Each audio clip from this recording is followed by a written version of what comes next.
folks, welcome to the Refined Savage. How was that voice? Was that good?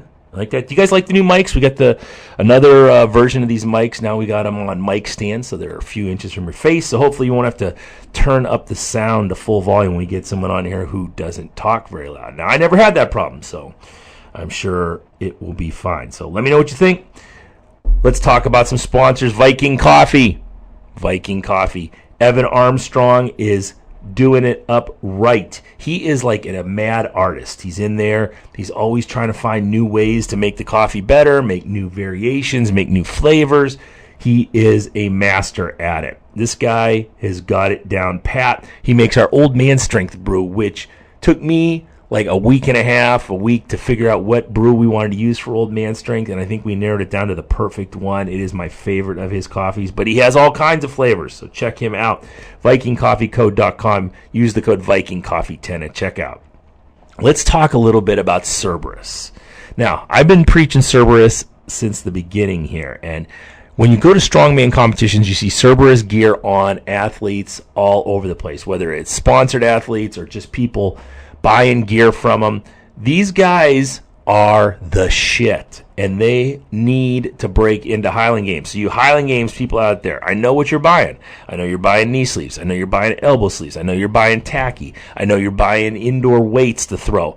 These guys have it all, not to mention smelling salts and T-shirts and straps for deadlifting and everything else you could possibly imagine. Get off Rogue's site. All right, go to Cerberus-strength.us. Give these guys some love. They are supporting the show, and I want to make sure they do well. Give them a holler. Use the code REFINEDSAVAGE10 at checkout for 10% off. Warrior CBD. I am back on the Warrior CBD oil, and I could not be happier.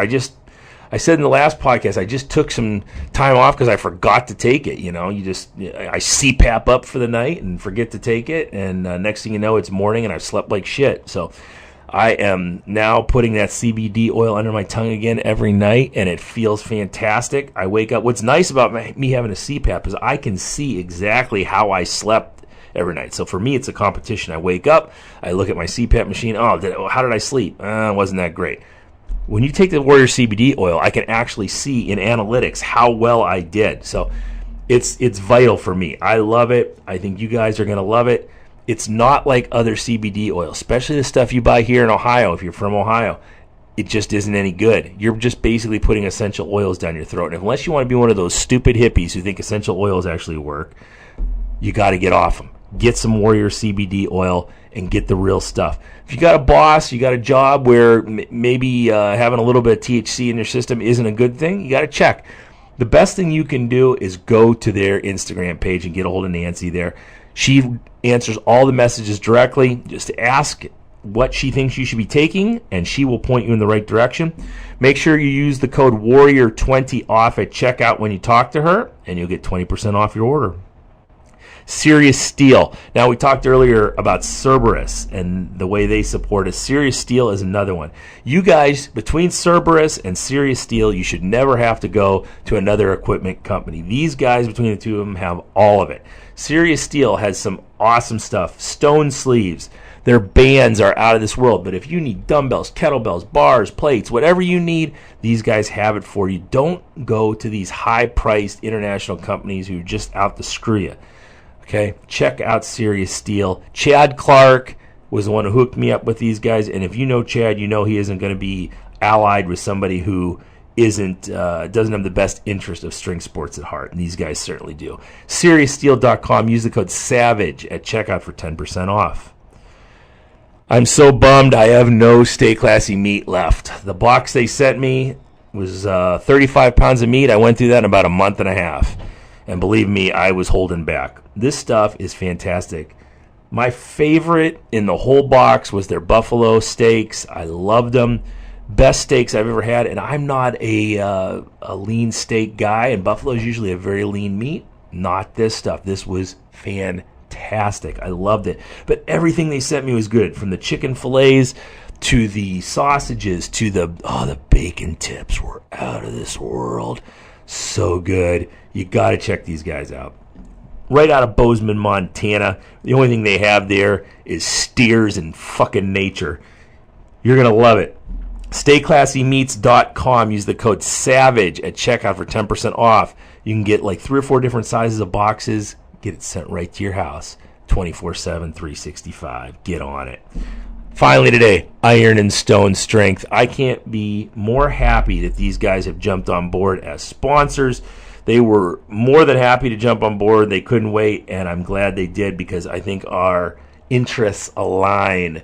I spent a lot of time talking to strongman and Highland Games and powerlifting type individuals, and these guys are outfitting some of the best in the world. Check out their gear. Check out ironandstonestrength.com.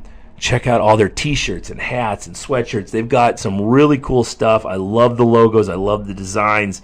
I am very excited about this company, and I think you guys should show them some love. They are doing it right. Use the code REFINESAVAGE at checkout for 20% off. Now, on the show today, Urlic Szabo. Sensei Szabo is my instructor at Chutubu Brasa, Brazilian Jiu-Jitsu and Judo in Avon, Ohio. Don't bother coming out there. This is my place. You guys go somewhere else. Anyhow, he is the resident black belt out there and has beat my ass on so many occasions, it's not even funny. He's about 165 pounds and thumps on me like you wouldn't believe. Really cool guy, really knowledgeable guy, been in the sport a long time. I think you're going to find some valuable lessons hearing him talk. It was a really great podcast, and I had a great time doing it. I'm sure we'll do it again. So I want you to sit back and relax with your Viking coffee and your Stay Classy meats. Slip on your Iron and Stone Strength t-shirt, and we will see you at the end. All right, Coach, welcome to the show. Wow. Thanks for having me. Yep, just keep this thing close to your face, and we'll be good to go. So, where are you coming out from? Where are you?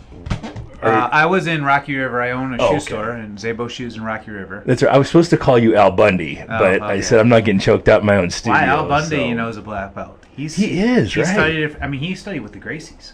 Right. Yeah, like Alio Gracie. Like he's way back. Yeah.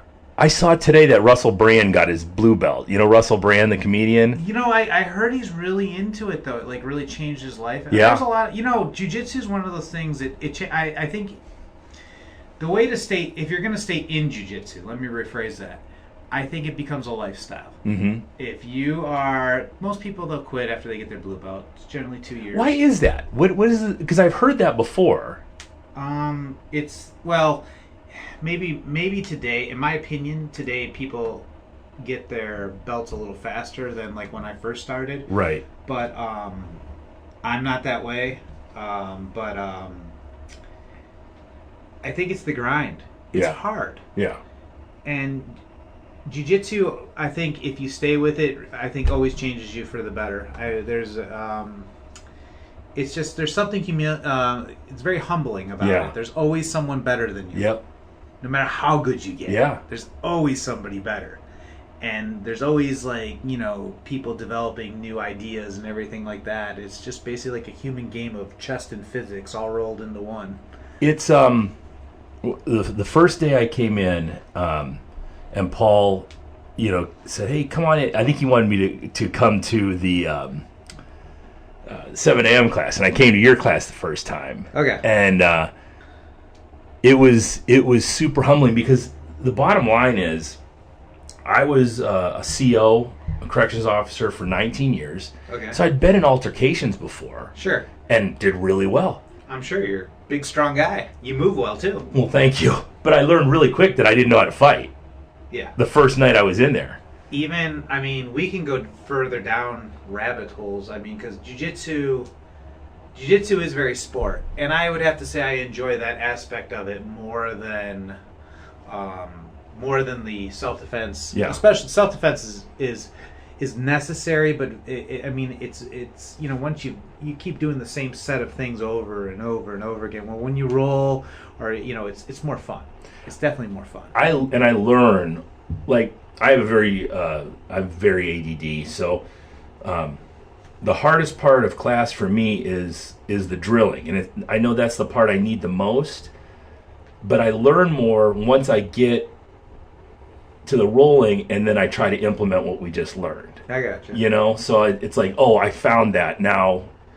You know, I'll find a position that we just drilled for a half hour. You'll see when you go deeper down the rabbit hole and you've been in it for a long time, and you know, new things come out. But when you've seen the same things over and over again, or sometimes I'll do things I forget about. Yeah. But I'll teach it, and I'll be like, oh yeah, I used to do this all the time when I was a blue belt and things like that. And you know, because you kind of get into your set of the things you like to do, right? And things like that. But the one thing I learned, in fact, you know, everybody under me now is very lucky. See, I initially didn't come. There were black belts in this area. Yeah. When I first started, they're still very rare, right? I mean, overall, yes, but there are black belts, and like I said, people get promoted faster. It used to be, the old adage used to be 10 years, unless you're killing it. Yeah. You know, you got to be really, and I'm not talking about local tournaments. I'm talking about on a national level, you're killing it. Yeah. You'll get your belts much faster. You deserve it. Right. You're competitors, you deserve it. You know, you proved it on a very high level. Definitely deserve it. But the old adage used to be 10 years. Mm-hmm. And you know, it took me 11. You know, my professor gave it to me when Philippe went in 11 years. It took me 10 years to get my judo black belt. Okay. So who were you? Were you under Felipe Costa? When I first started, was that 06. There was only a place in Cleveland Heights. Okay. And there's a gentleman named Donald Park, and he was a brown belt at the time, but he just left. So the only teacher was a blue belt. Mm-hmm. In fact, he's a black belt now. Darren Branch is his name. And you know, Darren was really good at teaching really hardcore basics, very detailed orientated. I learned under him. Then when I was almost midway into my blue belt, we had a disagreement about something, and I went over to, there was a black belt that happened to come into town named Ricardo Perez. And Ricardo was Frank Mir's teacher. Oh, wow. Yeah. And and sometimes I'd even go down to Evolve, or he'd have people in that were fighting, because you know, word got around and people wanted training, and I'd work out with those guys. And he gave me a very I learned a lot of pressure passing type of things from him. And I would also just go around, like whenever I traveled. Like I was very fortunate. Like I own a shoe store, and twice a year there's Vegas has a shoe show. I go down to Vegas, and when I first started, there were some great. There's this club called Cobra Kai, and Mark Lehman was. In fact, Johnny Hendricks was a white belt. I used to roll with him. Johnny Hendricks, who was the former UFC welterweight champ, and Mark Lehman was a great jiu-jitsu mind. There's a guy named Simgo, but I learned half guard from a guy named Jeff Glover.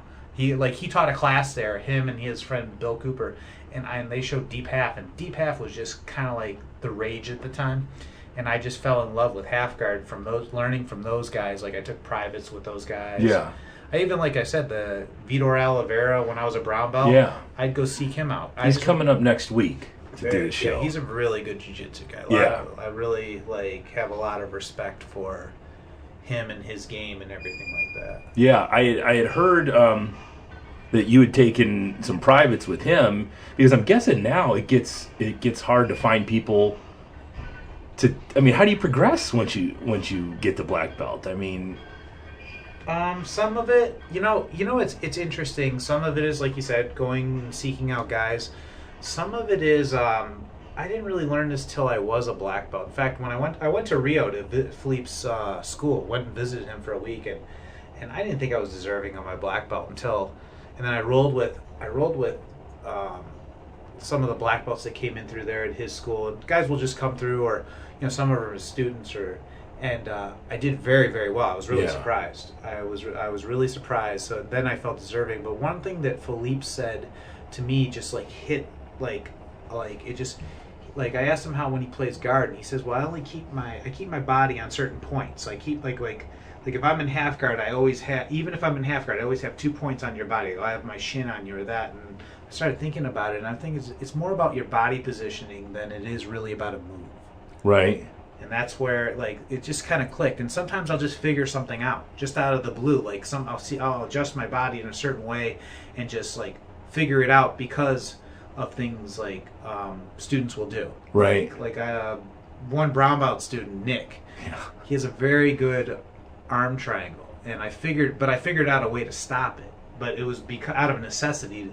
Like, if I'm in it, like, what do I do? He's big too. He's a big, strong dude. Oh, most of the guys, for some reason, I mean, you got to remember, like, the way it works. If you're 220 and over, if you're 220 or 420, you're in the same division. Right. I heard that. Right. You know, just started watching tournaments and stuff, and I'm like, because when I walked in the door at Shutsuku, I was 247. Now I'm down to 214.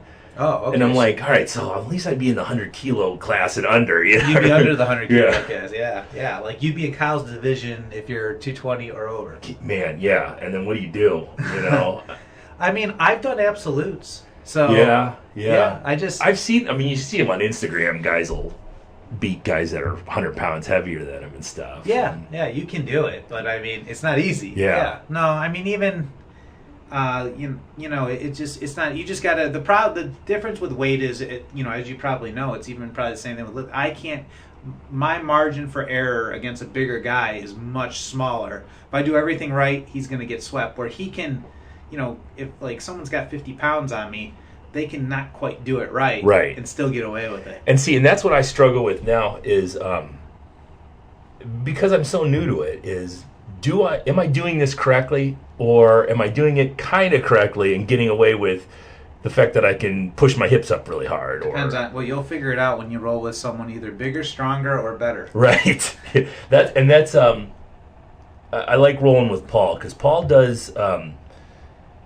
Paul will roll to your level.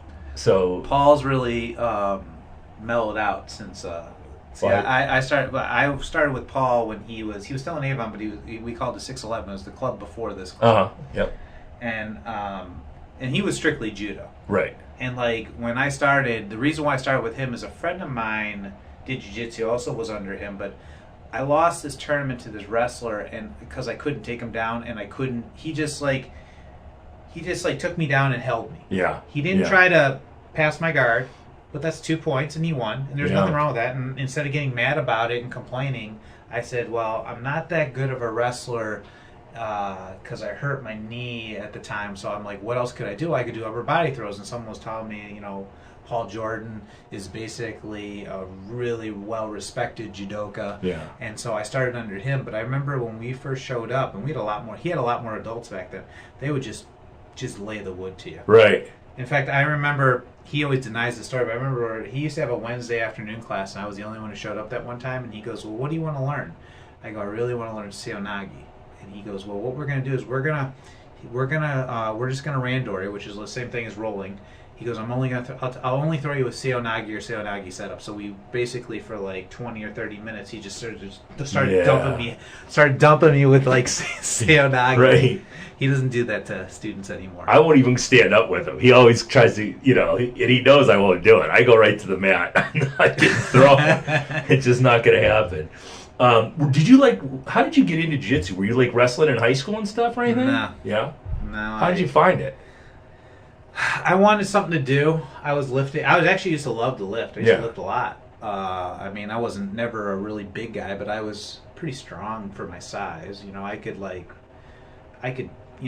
to deadlift like 400 pounds. Yeah, that's great. You know, and stuff like that. But I wanted something to do. I also would play racquetball. I didn't really like it. My dad used to play it, so I played it with him and wanted something to do. And then like I didn't UFC. You know, yeah, right. Especially the early prides and the early UFCs, the jiu-jitsu guys would kill it. Yeah. Because nobody knew. Hickson Gracie was...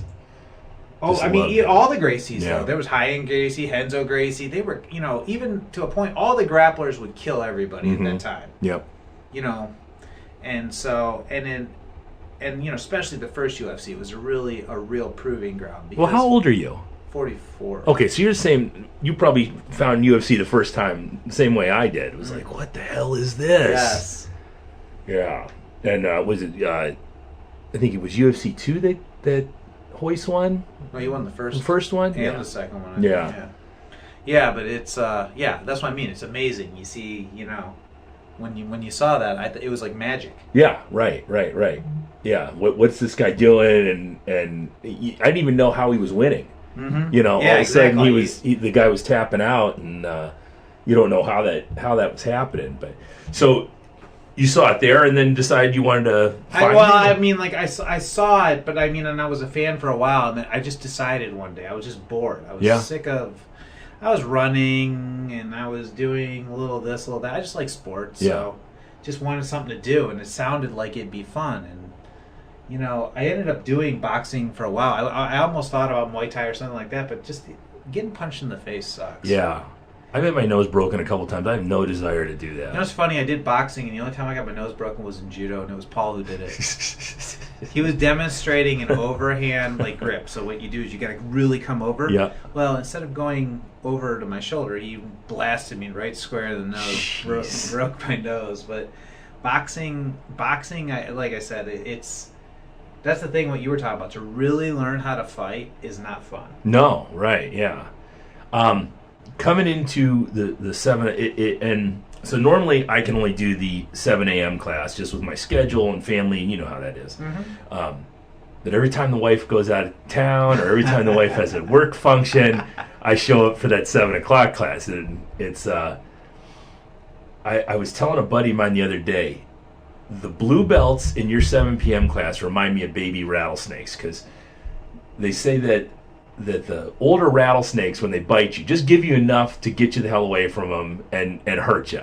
Okay. But the baby rattlesnakes don't understand that they might need venom for later, so they just fucking hit you with everything they have and try to kill you. And you've got blue belts in there who go after it. I mean, and it's fun because you know they're not holding back on you. They're trying to choke the shit out of you. Everybody's a goer, I will say that. Yeah. I think that's the... What would you call that? When a business has, not the synergy, but like Paul is that way. I'm kind of that way. Everybody's a goer. Yeah, yeah. So everybody kind of feeds off of that. Like, I always just been that way. And there's not a lot of, a lot of times I don't know who anybody is in the 7 o'clock class, so I'm kind of looking around like, okay, who wants to be my partner now? Well, I pick the roles. So. Yeah. But if you go to my class, like Kyle, I think if you go to the Thursday class, that would be Kyle's class. Yeah. But I pick the roles because that way, one is when I have a bunch of beginners, I'm always worried about who's going to hurt. I don't want the beginner to get hurt, and I don't want who can handle them without hurting them too. Right. Yeah. It's a lot. That's why I always joke. I always say I'm solving the matrix because I do it that way on purpose, where that way. But if I had if someone, and so I just got in the habit of always picking the roles. But if everybody's experiences, I always have the sigh of relief. So I just randomly just pick people then. Right. Yeah. It's what I like about it, though, is there's not, we have everybody who's in various states of fitness, but there's not very much, I'm going to sit this one out. Everyone's like, no. let's do this. We're going to get after it, and I kind of dig that. Yeah, like I said, the part of that's me. I kind of razz people, or Yeah. You were busting my balls the first day I walked in there, and I came home. My wife was like, "What was it like?" I said, "It was great. They're busting my balls. They were getting after it." Yeah, my favorite thing to say to someone if I mount somebody is, "What's the matter? You can't bench press 170 pounds?" Yeah. Or I'll see someone tired. I'm like, "Don't worry, I'm not tired." Yeah. That's I think you hit me with both of those when we started, but it changed my. It changed another thing was it changed my outlook on training was I had to.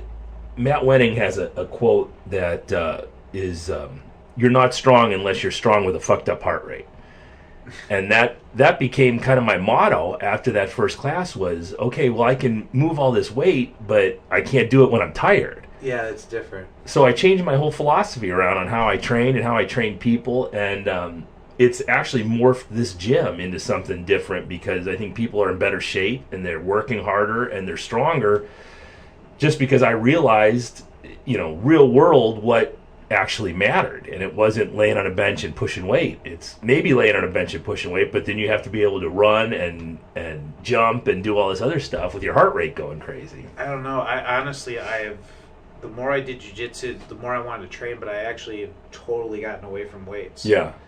Like, I'll do some body work. I mainly just do yoga, to be honest with you. That's the only other thing I supplement with. Are you doing like a yoga class? Or are you doing it on your own? No, or? I do yoga class. Yeah. And then like it's hot yoga, and I only do specific classes that are a lot of body, balancing your body and stuff like that. I mean, besides stretching, it's actually, I joke because a few of the guys I've invited them or gotten free passes, and they have a hard time with it.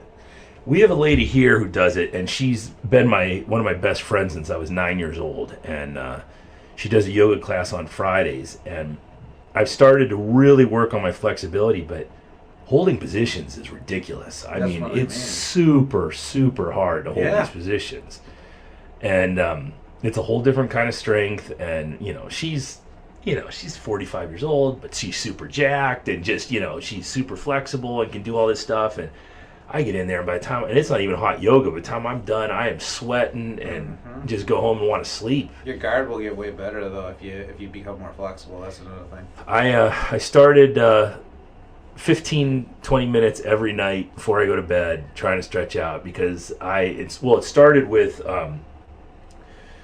I can't remember, I think his name's Rob, the state highway patrolman. Mm-hmm. So we were rolling in the 7 a.m. class one day, and it was real simple. I was on top, he was in guard, I went to stand up, he grabbed the back of my heel, I pulled on the gi, and I felt, just pop, pop, and that was my right hamstring.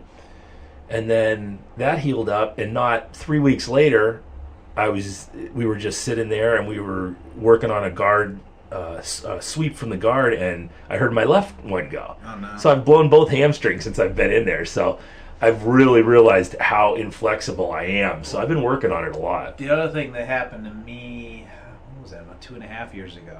In fact, that was the last tournament I did.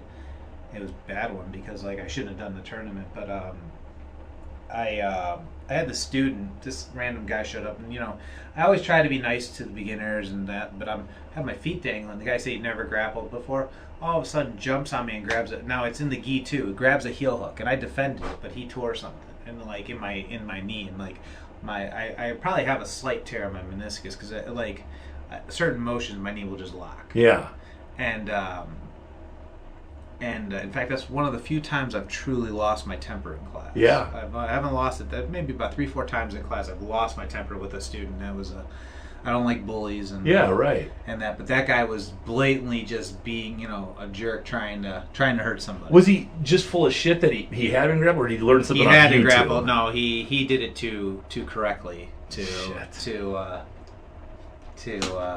do that. I had a black belt. And it's funny too because this guy was a brown belt when I was a white belt, and I knew he was black. This guy showed up, and he looked familiar one time. He came into class with this kid, and he was a black belt, but he came in with a white belt, and all of a sudden I'm rolling with him, and he taps me out really fast, and I'm like, wait a minute, I think I know you from somewhere, because he moved way, way, way too well, and then and I'm like, what are you wearing a white belt for? And the guy just smiled at me. Then we rolled for real, but it was like you'd be surprised. People do a lot of weird things that way. It's all people get their egos. Yeah. They just want to get stroked because everyone thinks he's a white belt. Well, it's really interesting that way too. You'd be surprised, if you travel, not necessarily to a competition level black belt. We'll just take a run of the mill black belt. They won't roll with guys coming in. Right. Guys have been in. They're afraid that to lose in front of their students or something. Yeah. I travel all the time, so I haven't got up the nerve to do a drop-in yet, but I'd like to. I've got a buddy who I've talked into starting jiu-jitsu since I have, and he's down at Gracie Baja in Clearwater, Florida. There's a lot of Gracie Bajas, so they're all over. Sure, yeah. They're like a jiu-jitsu type, almost like a franchise. It's right. very every Gracie Baja, the way they're set up is they're teaching the exact same thing everywhere. So they have an itinerary for the night. That's what they're teaching. Interesting. Yeah, at least that's what I've heard. That's the theory of it. You know what I mean? I don't know if I'm sure there's people who deviate from it. Yeah, right. But that's what I've heard about Gracie Baja. I just hear about it. They're very. But I guess in one way though, if you're in Clearwater, Florida, or Cleveland, Ohio, or wherever you are, you're gonna kind of be along with their program. Right. So So maybe that's their goal is to make sure everybody knows a set amount of things in a certain way. Right. Yeah. That's interesting. And then if you are traveling all the time, you can just pop into one of them. But we're looking to move down to Florida in about 4 years and down to that area. So I've been looking at schools in that area so I can continue afterwards. Okay. But I'm definitely. When I heard the thing about people quitting after their blue belt, I get super addicted to stuff. So, it can't be about the promotion. No, But I mean, it is train. It is generally. I think the only belts I've ever wanted were I wanted my judo black belt and I felt over and actually it was funny, ironically my blue belt, and it was because I did like a white belt. I did a blue belt local, a local blue belt tournament, and I won it as a white belt, and I'm like, come on. I beat all the blue belts. Hook me up. Yeah, and even my judo black belt, when you do the brown belt divisions in a judo tournament, it's they mix the brown and black belts together, and there was other black belts in the club, and I felt deserving of. But when you look at the journey and everything, the professor always seems to know. If I had to really be retrospect and look back, they always know when you're ready, right? Whether you think you're deserving of it or not, right? They always seem to know when you're. Well, ready. I think if you're an athlete and you have some humility at all, you get that imposter syndrome where you think, well, yeah, I've done all this stuff, but am I really as good as people are saying that I am? And you just need something like when you went down to Brazil to. Well, I never had I was only under a black belt, on a daily basis for maybe 2 years. Mm-hmm. Not my judo, but I mean I've always been under Paul, but for jiu-jitsu, so I've always had that sort of insecurity about it. Sure, yeah. So when I went to Brazil, that was like the first time where people didn't know me, I didn't know them, and we were just rolling. Other black belts I rolled with were like world level black belts. Yeah. I mean, that's their job. Right. I hope they beat me. Yeah. What was it like going down there? I mean, would you just go down there just to train for a while? I went down there to go visit Philippe, and my wife and I, we like to travel. Mm-hmm. I go down and see Rio, but I've always just wanted to do for me it was more fun than probably her, because in Rio, they got the beach, but the water's really cold. It's like kind of like San Diego, like that. Okay. It's like that. The water's really cold, so we didn't I don't like the cold, so I Yeah, didn't go me neither. swimming. It's 80 degrees, but that water's freezing. Yeah. You can go in the pool, but that water, the ocean water's freezing. But you go see the Jesus statue. Yeah. And then there's Sugarloaf. It's just a big hill you go up. It's really pretty, but it's as far as and I'm sure Carnival would be different. We weren't down there then. We were down that. I forget, when did we go? We went in. I think we went in December, but it wasn't. We went in December to Rio. So it wasn't it was more about for me the jiu-jitsu. Yeah, right. And it was actually kind of funny for me because I'm half Mexican, half Hungarian, but so I don't really look Mexican. I definitely don't look Hungarian. Yeah. But when I was in Brazil, I look like all the Brazilians. Yeah, right. Brazilians are very mixed people. Yeah. It's a big melting pot there. People don't realize that. And so I really people were just super nice to me. I was really, really it was just really a fun time. Yeah. And also, the thing about jiu-jitsu, when you travel, generally, most places are really cool. I've always gotten rides home from guys and stuff like that. People are just, it's I don't know, it's kind of like a community brotherhood type thing. Yeah. I really, at least I felt that way whenever I've traveled. I've never really been anywhere where everybody's I don't want you here. Yeah. I'm looking forward to it. I want to start doing that as part of, you're traveling around. You might as well go see what's out there and, go in.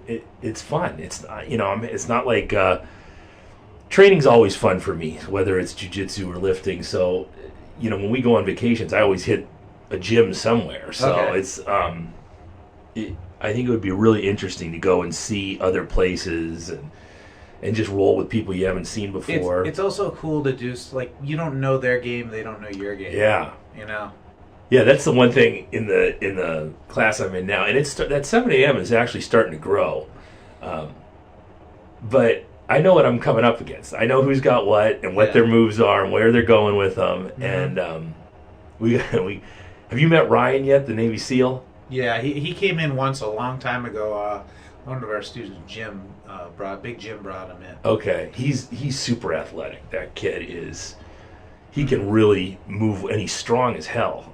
Big, strong guy who can move. So he's fun. And I told him the other day, I said we're gonna start rolling together a lot because he's just super athletic and moves really well, and it's fun to have somebody in there who beats up on you every once in a while. Okay. Other than Paul. Okay. I don't know. He didn't beat up on anybody when he came in. No, not in the. No.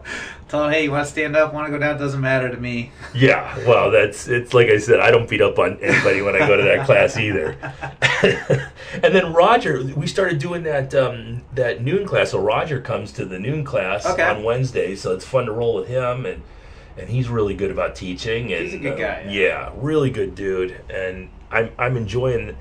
Man, we rolled for an hour straight the other day. It was just 6 minutes on, you go over to the next guy. 6 minutes on, you go over to the next guy. It was, man, that was the best workout I've ever had in my life. I was dying. Yeah, it was great. But so have you done much competing?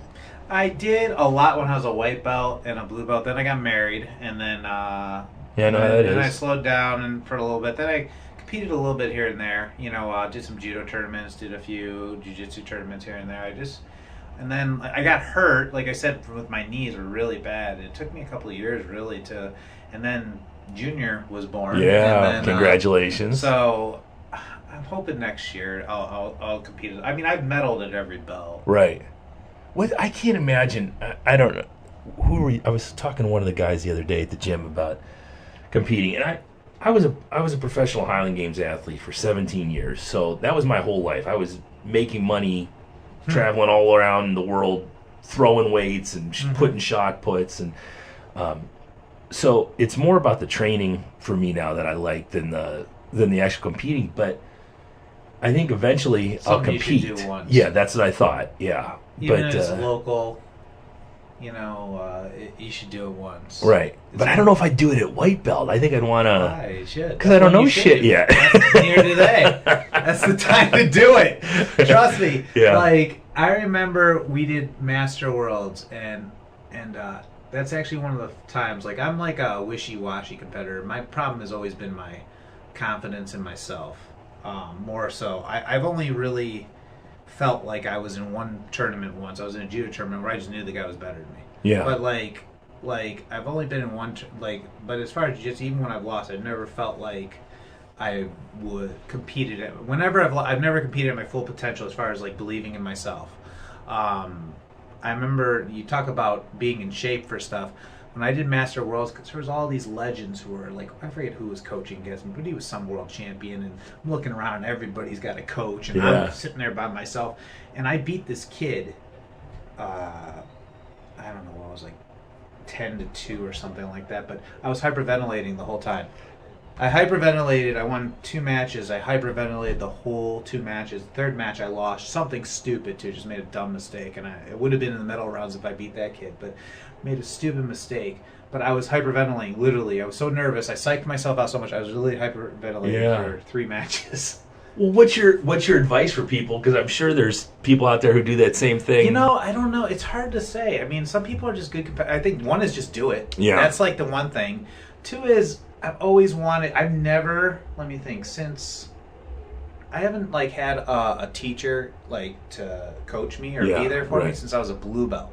So I mean, like we'll say 8 years. I've never had like.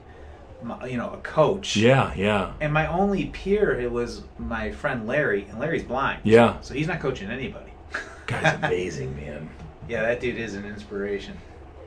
Paul said that was the first guy he lost to in a jiu-jitsu tournament was Larry. He said that was... No, he beat Larry. Oh, he did? Okay, I thought he said he Larry. lost to him. No.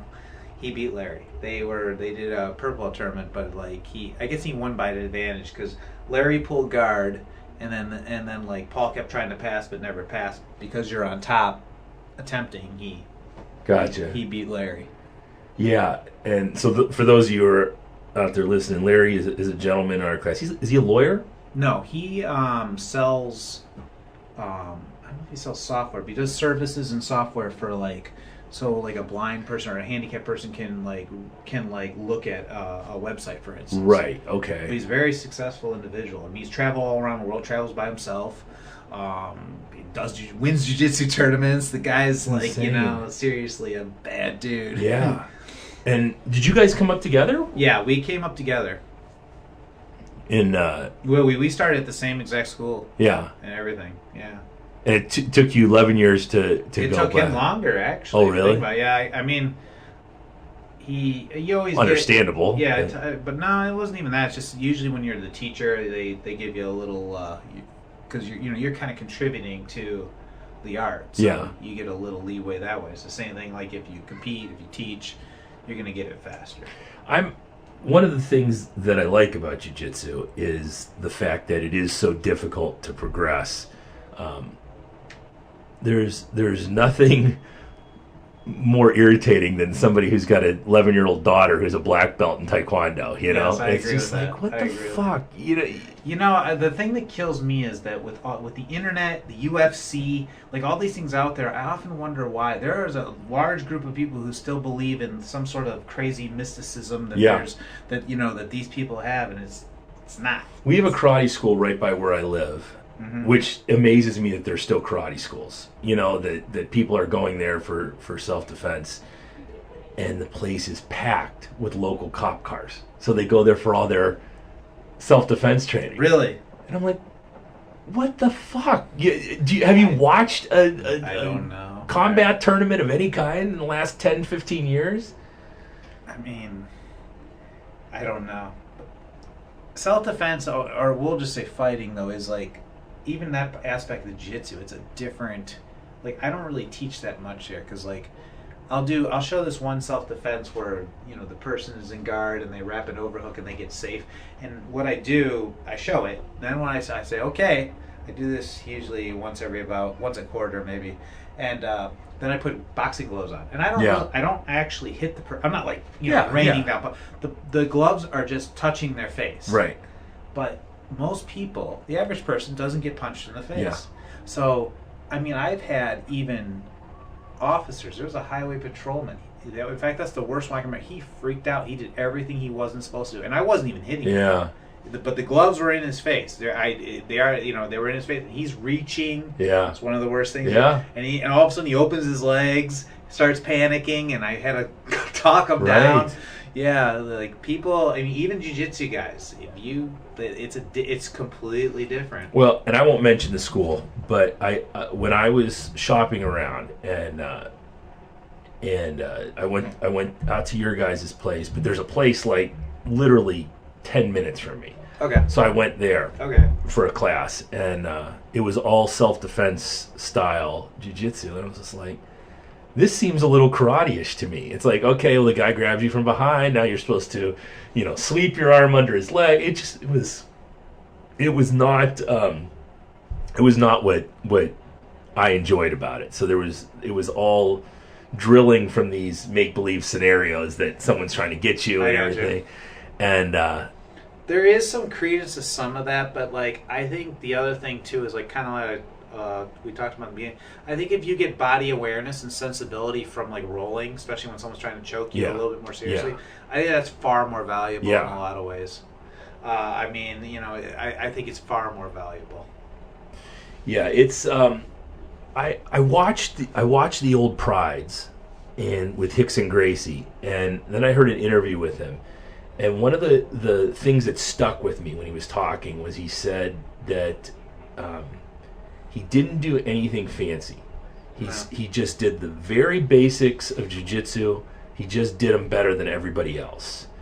And in his era, he was the man. Yeah, and it was always he came in, you bear hug guys, get them against the ropes, then hook a leg from behind, slide them to the ground, and then that was it. Pass guard, and then it was super simple.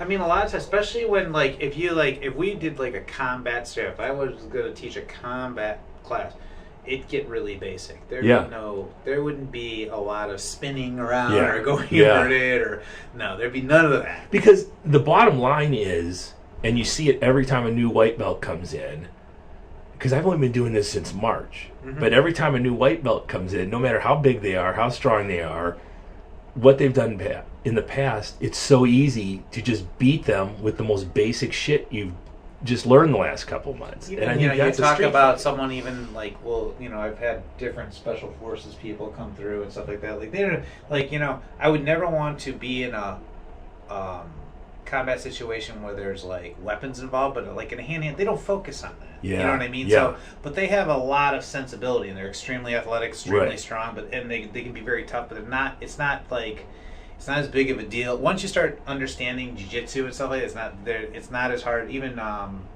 what's his face says? Jocko talks about that. Yeah. He talked about how when he first started in jiu-jitsu, blue belts were just crucifying him, and this is this badass Navy SEAL, and he's getting torn up by just average blue belt dudes. Right. You know what I mean? I love listening to him. There's a great podcast with him and Dean Lister talking because they're training partners. Yeah, they own the gym together. Right. That's their gym. Yeah, Really cool. Dean Lister's a sick jiu-jitsu player. I really have always enjoyed it. He's one of my favorite guys too. So he's one of my all-time favorites to watch.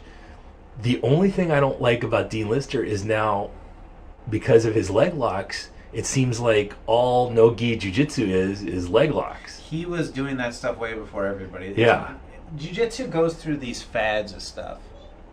They'll go through fads. Like, in fact, that's the thing right now. Right. And it's almost like they sit down, they wrap legs, and then they just try to heel hook each other. Well, you're probably watching like the EBI tournaments and stuff like that. Yeah. Well, I mean, you got to think about it. It plays to the rules. Right. You know what I mean? They're playing the rules. Like, there's no points. Yeah. So why not go for? And it's one of the easiest things to get someone. If you get a limb, think about your legs. It's easier to get those if you can get to the position. That's a much easier thing than a triangle or an arm. Yeah, sure, right. So why not? Like now, if you put points involved, that you don't see that as much. Or when you see, like for instance, like I've always had this argument because the only thing I don't like about jiu-jitsu is that it favors the guard puller, because if jiu-jitsu is supposed to be originally a self-defense thing, I don't care if you're a world champion, no one is going to pull guard on the cement. Yeah. I don't care who you are. I don't care if they're not going to want to. They're not going to want to. Yeah. Yes, it's there. It's good to have, but I want to take someone down. I've always thought they should penalize you for taking for pulling guard. Yeah. Like not big, like maybe 1 point, but it would change. Then you would see if they did that, you would see people not go for the feet as much because they don't want to lose a point. That's the only thing. I love Dean Lister, and I love watching his old matches when people weren't ready for that. But the guys that have sprung from that are now, it gets boring to me. I'd rather watch Buchecha and a gi than watch guys no gi leg locking each other. Yeah, see, those are all the new school guys. My favorite jiu-jitsu, my two favorite jiu-jitsu guy is Tedere. Now, I don't think I've seen him. You probably wouldn't have heard of him this before, but you know who Marcelo Garcia is? Yes. He beat Marcelo Garcia, and they're the same weight. Yeah. I mean, not only beat him, tapped him. I mean, Tedere was the man, but he became addicted to drugs, so that's why you don't hear about him. Yeah. He kind of faded because of his drug addiction, and now he's recovered, but I don't think he's allowed in the U.S., because I think they caught him in the U.S. Wow. and sent him back. They caught him doing drugs in the U.S., and that was it. I don't know quite the story, but I'm pretty sure he's not allowed to come back to the United States. Yeah. He was a great competitor. I also love watching Marcelo Garcia. I just watched a video of him the other day. I can't remember who he was going with, but I think it was Jacare. Jacare Souza? Yeah. Oh yeah, that's another guy I like to watch. Yeah. I hit that Jacare. I've been working on that Jacare, Jacare choke. I love that choke, man. Yeah. And it's I showed that one to Paul a long time ago and he fell in love with it. Yeah, well, he showed it to me, and I've been trying to get that on people.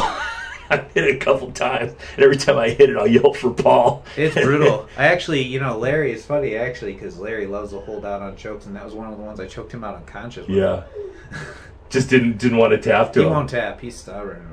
I tap. I don't know if you know who Daniele Boelli is. He's a podcaster, but he's also a jiu-jitsu black belt, and when he's got a very famous podcast called History on Fire, very, very popular. And when I was going to the class the first night, I sent him a message. I said, "Hey, I'm going to my first jiu-jitsu class. What's your advice for me?" He said, "Tap early, tap often." He's right about that. Yeah, and I do. I know it's good now that I know what's coming. So I know that I have very little flexibility in these elbows. So when I know someone's got me, I don't even wait for it. I know it's going to happen. So yeah, it may look like it, but I'm always the nice guy. Like a lot of times, I'll have something and I won't torque it, or I'll let a guy just rip out of it sometimes, or something like that. But that's the difference between rolling with you and Paul and rolling with a white belt or a blue belt who gets super excited and and hits it on you. And I've totally guilty of that. You're a big scary guy, so I'm sure like if I'm a 150-pound blue belt and I'm tapping out this big monster, I go, I probably feel good about myself too. Right. It's fun though. And I tell you what, those guys. Who's the kid? Oh man, I can't remember his name. He's got kind of the floppy blonde hair, and he's a younger kid. Shit, I can't remember his name. Yeah, you talking about Shane? Did he play judo too? No, I can't remember his name, but he's so you look at him and he doesn't look imposing at all, but he's so flexible and he's not blonde. You're talking about Dave. Yes, Dave, yeah. Yeah. He's a blue belt, right? Mm-hmm. Yeah, and he has tapped me out more times, and he's very talented. I'll be crushed, like smashing him, and he just waits it out. I actually, one of the guys Larry and I came up with is a kid named Andres Bernauskas, and he won worlds, blue belt, purple belt. I think he won Pan Ams at Brown, and he at black belt, that's the problem with black belt. It's kind of like going to the pros in football. You could be a college star and be a dud in the pros. Yeah. He'll still win, but he hasn't won like a world championship or anything like that at black belt. Yeah. I mean, maybe someday he will, maybe he won't, but he's very, very good. But one of the things about him was he was so flexible. We said, I couldn't believe it. He used to be able to triangle himself. So he can bring his arm, he can lock a fingerboard behind his neck. Yeah, I'll never be able to do that. I'm just hoping to get flexible enough that my hamstrings don't rip off my body anymore. So there's but I mean, he was like Gumby that way. But man, he'd come up and all of a sudden you'd be in a triangle, you'd be in an open he would just destroy us. Yeah, that's crazy. I admire it. I admire that kind of flexibility. I think all the years of me throwing weights and yeah, but I mean, that's the one thing that's great about jiu-jitsu though is it doesn't matter your body type or there's you'll have certain advantages because of your strength and everything like that that someone else won't have. So it's or someone with short legs, for instance, it's harder to take a guy with short legs down. Where a guy with long legs, it's easier to shoot on a guy. Sure. But a guy with long legs, they got big long legs. Their guard could be more difficult to pass because they got long legs. That's what I mean. It's actually that's what's neat about the whole concept of jiu-jitsu. It plays to everybody's advantage. It's fun developing your game too and figuring out what you do well and and this is the thing is when I was a thrower and I was competing, I would watch videos and then I would just lay in bed and picture the throw in my mind, over and over again. So now I'm doing that I find myself doing that with jiu-jitsu. I'm sitting there and I'm just thinking about, okay, he got me in that. How would I have gotten out of that? And this is what I'm going to do next time. And I get enamored with technique. Mm-hmm. And I think it's all new. All new. And it's okay. Like here at the gym, I'm in charge. So I'm doing everyone's programming and I'm showing everyone how to do things. But when I go to your guys' place, I can just be an idiot and just learn. I agree. And I mean, it's nice. It's as silly as it is. It's like even when I go do yoga, it's nice just to do whatever anybody's saying. You don't have to tell anybody what to do. You don't have to think about anything. You just do what the instructor says and zone out. And let it happen. I saw you guys are doing a women's self-defense seminar. Yes. Talk about that a little bit. What are you going to be doing with them? And one of the main things that and I really agree with the Gracies. I think the Gracies in general do a wonderful job with self-defense. It's more about just the way you distribute your weight, making yourself a much harder target, like breaking grips. If someone's pulling you, how to lean your weight. Because, most people, I don't want the odds of a woman, for instance, throwing up a triangle and choking out a guy like you, even if you didn't know anything, are slim and none. Yeah. Yeah. They'd really have to be really good. They'd have to be really seasoned. where like this is more of the idea of like if you're taking her somewhere, you're not necessarily just taking her with you. She's resisting in a way where you can't get the leverage, or if get basically ways to get away from the situation. That's all like we're gonna focus on. See, I think that's super smart. It's not a strength thing. Right, and it's not some. When I was at the sheriff's department, every year they would bring in the self-defense instructor who would teach police Aikido, which was fucking ridiculous.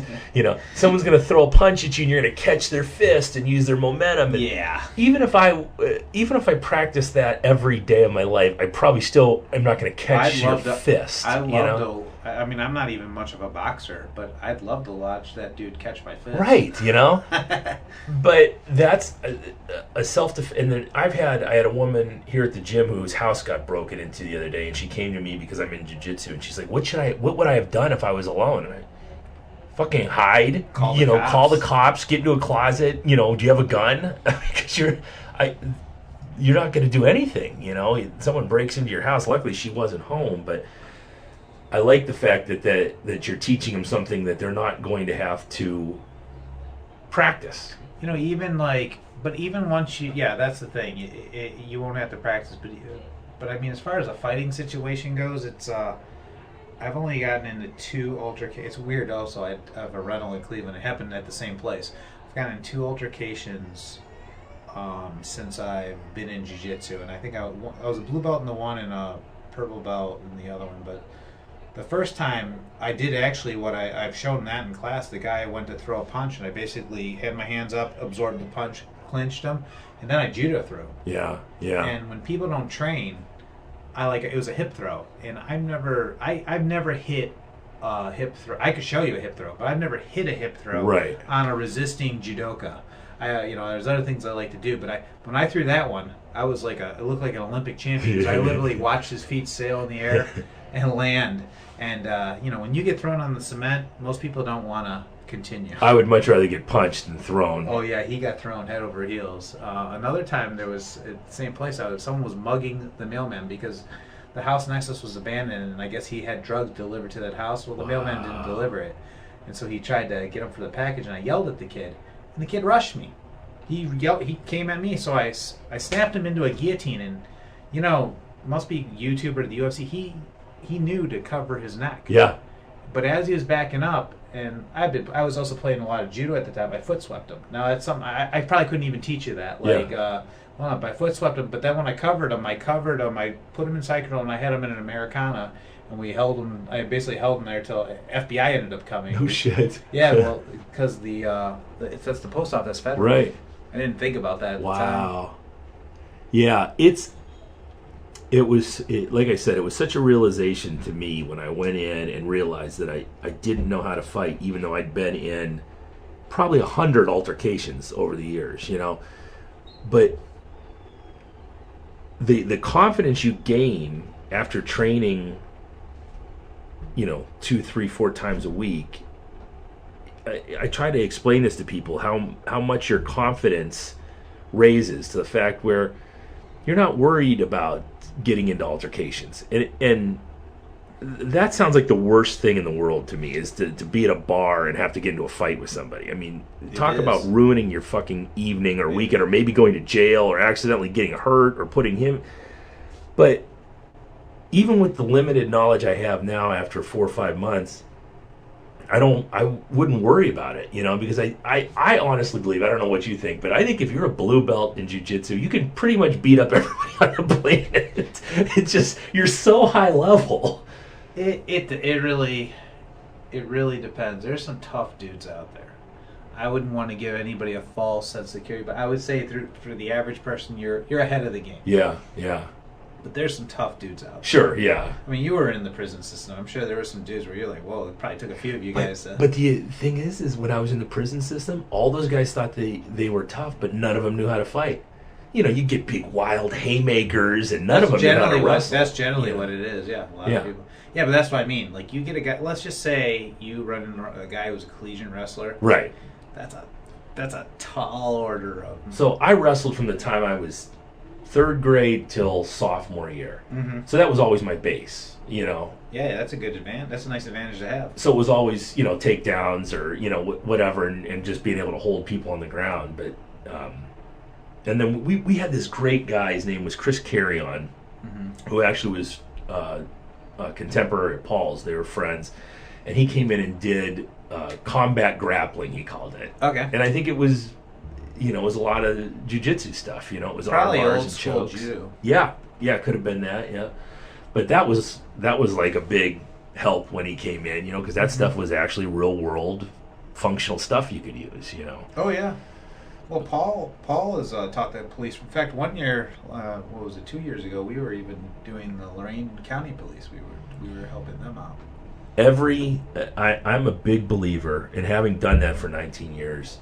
I'm a big believer that every police officer should do some kind of physical training and jiu-jitsu or judo or It is grappling unfortunate that they won't somehow. It's the culture, though. That's the word I was looking for. The culture. I don't know why they don't want to do anything extra for the policemen, or maybe even some of the policemen don't want to do anything. They don't. Extra. There's a lot of them that just. Yeah, I mean, it's a little bit of A and B. Yep. And it is a shame because I don't think there'd be as many of these YouTube moments. Yep. Like I can remember a while back, there was someone in New York, and he was a bigger fella, and he was selling cigarettes illegally. Oh, I remember that. Yeah, and the guy ended up dying of a heart attack. Yeah. Well, I remember watching the video, and the guy went behind him and grabbed his neck like this. And if that guy would have known to like the guy who, not the policeman, but the other guy in the altercation would have known just to turn, he would have thrown, like the policeman didn't even know what he was doing. Yeah. It was evident. In fact, my wife, was the first time I went to Indonesia, because my wife is originally from Indonesia. We were in L.A. and there's this guy freaking out on a plane. Thank God it was before it took off, and 5 policemen came, and we were on the seat. We were in coach, but we were like right before first class event, so there's no one in front of us. And I'm buckling I think my wife goes, "What are you doing?" I go, "If these idiots lose that guy," Yeah. I go, "I'm just gonna take this guy out really quickly." And like this guy was probably a guy in his 50s. He wasn't a physically imposing man, just a regular guy. 5 cops. He almost got away. I literally started getting up like that, and like they ended up getting him, taking care of him. But it took 5 policemen. So that's.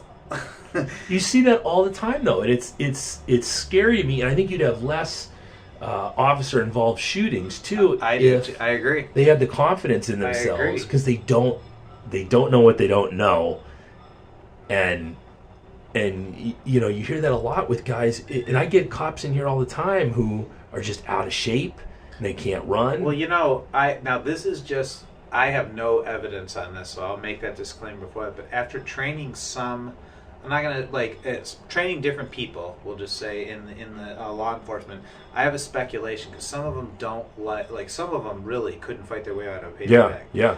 And which leads me to believe that some of them can't shoot their gun either.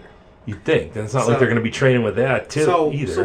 But I mean, at least they have some form of training. It's almost scary. I used to be really for concealed carry, but now I'm kind of not because I think to myself, I know the test is very easy. Yeah. And because of that, I think to myself, I think that we should be allowed to. I'm actually pro gun, but I think there should be a real level of training. You have a loaded weapon. Yes. You shouldn't just be allowed to carry it just because you can hit a target. Yeah. Because I can close my eyes and hit a target. Yeah. Well, there's a lot. I mean, there's arguments for gun control, and I mean, there should be some level of proficiency. Exactly. That's all I'm saying. Yeah. You should know what you're doing. Be very responsible. Yeah. I've shot guns since I was a kid, but I wouldn't call myself an expert. Now, my Right. brother, who's in the Army, he loves that stuff and does it all the time. He's pretty good. Yeah. But that's not, I don't. It's nothing. It's not a big deal to me. I don't like. It's not. I'm not into it. But if I was gonna do a concealed carry, I'd want to be very proficient at it. Sure. That's right. just the way I feel about it. But just keep you from shooting yourself in the foot. Yeah, exactly. I mean. Yeah, or shooting an innocent person. Yeah. Yeah. I just talked to a couple of the cops in here because I'm looking to trade. I've got a Brasa 380. I'm looking to trade for someone who just has an old wheel gun. Mm-hmm. It's easier to clean. It's a lot easier for me not to screw up. You know, I mean, give me the simplest. Just like I'm thinking about jiu-jitsu, give me the simplest thing I can learn so I can get really good at that. You know, that's makes all a lot I of want to sense. do. You know, less. I'm not. You're probably not ever going to see me get inverted. You know. I don't know if I have those kind of skills. I think you know it's just like anything. If you if you practice it, you'll do it. Yeah. You'll be surprised. You might not be sitting there like Dave getting squished, right. But you'd be surprised. I'm looking forward to it. I'm really looking forward to it. I want to come to more classes. I'll show you this before. So I used to have pictures of my family and everything on my phone and everything. So I make sure I look at that every time I pick up my phone. I've got a picture of a blue belt on my screensaver. So. That's funny. You know, it's funny now. Like some of the smart ass things that some black belts would say to me.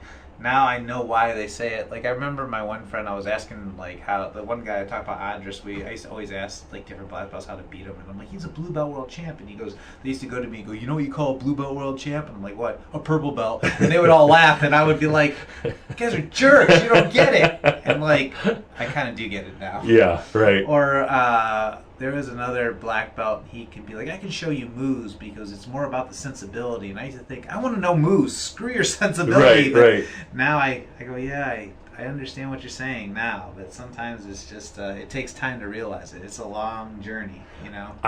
This friend of mine who just started in Clearwater, I said, he asked me, well, how long do you think it'll take to move up the ranks? I said, I've heard from everybody that it's 10 years. And he goes, all right, when we're 55, we're going to Rio. I said, okay, maybe we'll have our black belts by the time we're 55.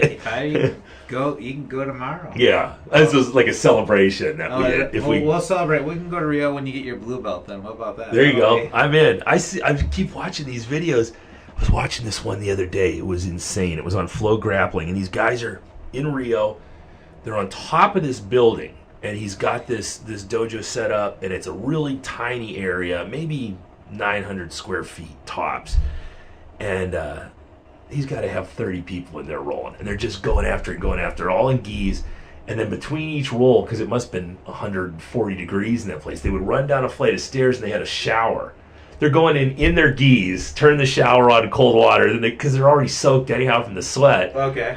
And then they just go right back up and start again. I'm like, I look at that, and then when I was coming up, I would, through weightlifting, I would look at like the Bulgarians and the Russians training in these places where the coaches all are in winter jackets, and the windows are all broken out, and it's like horrible. But you wonder, it's no wonder these guys are as good as they are. I mean, a lot of it too. See, here's the thing too with and you'll find this even with judo and that, what's it make more sense to be if you're going to be a stud athlete, a football player or a jiu-jitsu guy? Yeah, sure. You know what I mean? Yeah, I mean, go where the money is. Yeah, and that's what I mean. Like, that's a poor country, so I mean, like, so you can make, what the BJJ black belt champion makes is probably looks like big money to a lot of these people. Right. But I mean, think about that versus just even a pro that warms the bench for the Indians. Yeah.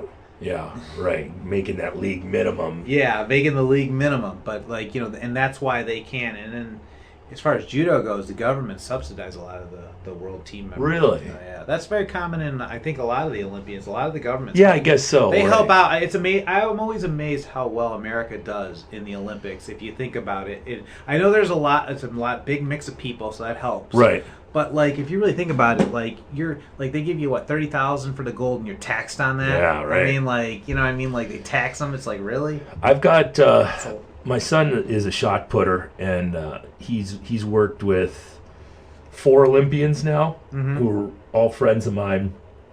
And talking to them, the struggle they had to go through. That's what I mean. Just to keep training. There's a lot of respect for that. Yeah. That's a lot. Yeah, that's what I mean. You can't take so much money. There's a lot of and then a lot of strict policies on those guys. Yeah. And it doesn't look like jiu-jitsu is getting in the Olympics anytime soon. I doubt it. Is it because they don't want drug testing? Is that's what I think Roger was telling me that. I think that might be some of it. I'm sure a lot of who knows who does it, but like Right. you can't prove it. Like there's been people caught, but they loosely test. Right. But I think the other thing too, honestly, is the IBJJF. I mean, that's a cash cow. That's like that's a for-profit business. You got like pros basically Right. paying to compete. Yeah. Well, all of a sudden now the OTC would kind of get their hands on that, Yeah. and they would they want a piece of the action. They'd also have litigation. They want certain rules. I'm sure that the IBJJF doesn't want to give up that control. In a way, it's kind of admirable. This is our thing. What do we need the Olympics for? It's kind of cool to see. It's a little bit of an outlaw philosophy from them. I think it's more of a capitalistic. Sure. But kudos if they can get away with Yeah. it. Why not? Yeah. I mean, that's usually everybody's goal is to become an Olympic sport, but they don't seem to give a shit. No, I think they're doing too well. And the other thing that helps fuel it. I mean, you think about the UFC is like a giant billboard for Sure. jiu-jitsu, because who wants to get punched in the face? Jiu-jitsu is fun. There's more camaraderie. I've been to boxing gyms. There seems to be more camaraderie in jiu-jitsu gyms versus, in my opinion, versus like a boxing gym and stuff like that. You see, you see there's a lot of camaraderie. Everybody's friendly, and you spend the whole day trying to kill them. You're simulating murder on every person you come in contact with, but everybody's friendly and you having can go. fun. You can go as hard as you want. Like, you may. Going extremely hard in jiu-jitsu is nothing compared to like me and you trying to punch each other in the Right. face and trying to kill each Yeah. other. Like you're always holding back. If you're a good sparring partner, you're not trying to knock. I'm not trying to knock my sparring partner Right, out. right. I might light him up, but I'm not trying to knock him out. And you hear apologies all the time. I accidentally kicked a guy in the head the other day trying to throw my leg up for a triangle, and I stopped. Hey, sorry, I didn't mean to do that. So no matter how hard you're going, you're still being respectful of each other. Funny, actually, I was telling the guys that every so often someone will knee me in the face, or like especially because I always go with the beginners. Beginners will knee me in the face, and I'll get a black eye. My wife will sit there and razz me and say, "I thought you were good at this stuff. What are you getting beat up for? Maybe you should stop." By rookies, like brand new guys out the she's street. like, I'm like, she's like, I thought you were the better person. I go, yeah. I go, he's just a beginner. Well, why is he giving you a black eye? Going too easy on him. You wouldn't understand. All right. Well, I'm going to let you go. I appreciate you coming out. Thanks for having me. Yeah, I'd love to do it again sometime. And I'm looking forward to more training and more progressing and just I think you got the right attitude. You'll be doing fine. good. I'm psyched for it. And I want to thank you guys for being so welcoming and just accommodating of me, and it's been great. I'm having a great time. So I mean, I think it's a great club. It's a great group of guys. And I think if you're a jerk, you kind of get weeded out, unfortunately. we do the same thing here. We do the same thing here at the gym. All right. Okay. Thank you very much. This has been the Refined Savage. See ya.